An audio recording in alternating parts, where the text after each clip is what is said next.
in all his living.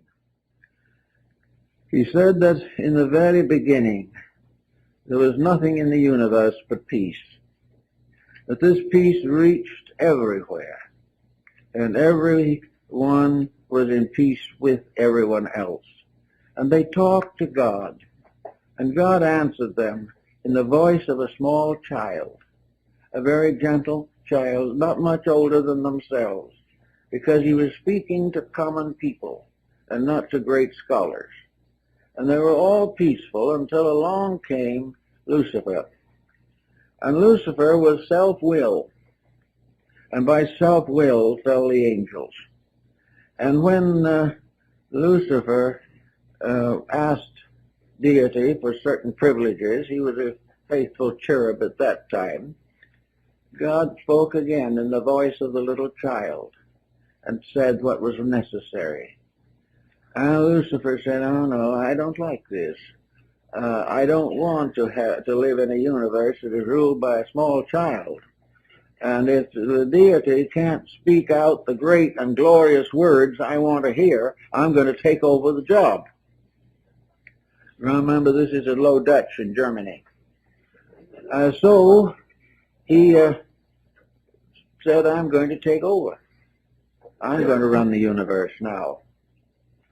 So he challenged deity. He said, "I'm not going to do these things. If you're just a puny little deity living in a space without anything around you except a baby voice, I'm going to show you how to run this thing." And at the moment that he said that was the moment of the great disobedience. And in an instant, the heavens completely changed. Everything changed. The sky was filled with great spiritual powers. In the midst of them was seated or placed the ineffable deity, with all power, all splendor, all skills, and the thunder and rumbling voice that could be heard everywhere. And it is thus that the pride of Lucifer opened the abyss of the self, opened the world of sorrow and pain, because he had tried to take over the management of the universe, and because he could see no God until he disobeyed, and then the whole glory of heaven broke upon him.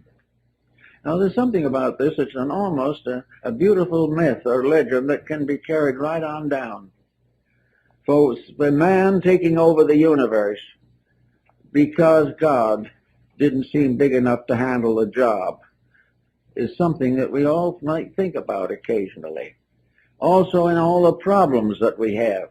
When we think of the universal divine plan as too weak to handle us, to take care of our problems, so that we have to suddenly become helpers in this deal, we may get into serious trouble.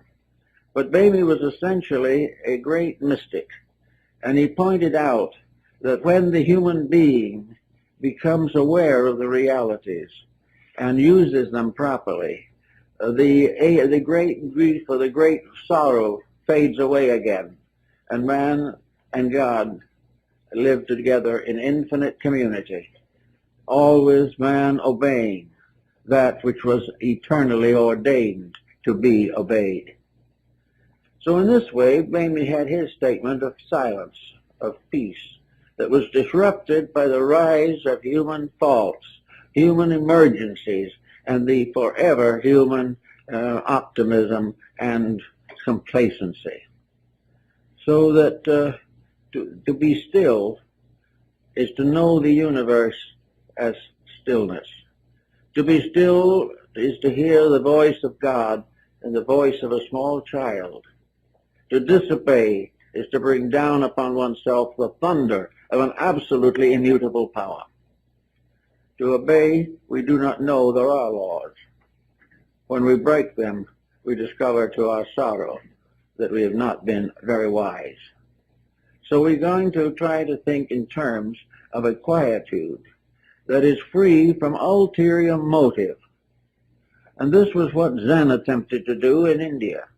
And this is what Taoism attempted to do in China. This also is the mystery of Neoplatonism and the ideals of Pythagoras. It was the idea that man only comes into trouble when he does it wrong. As long as he is right, he doesn't know there are any laws, because by keeping them perfectly, everything is serene and well balanced. But the moment self-interest takes over, the power of the abyss is loosened upon us.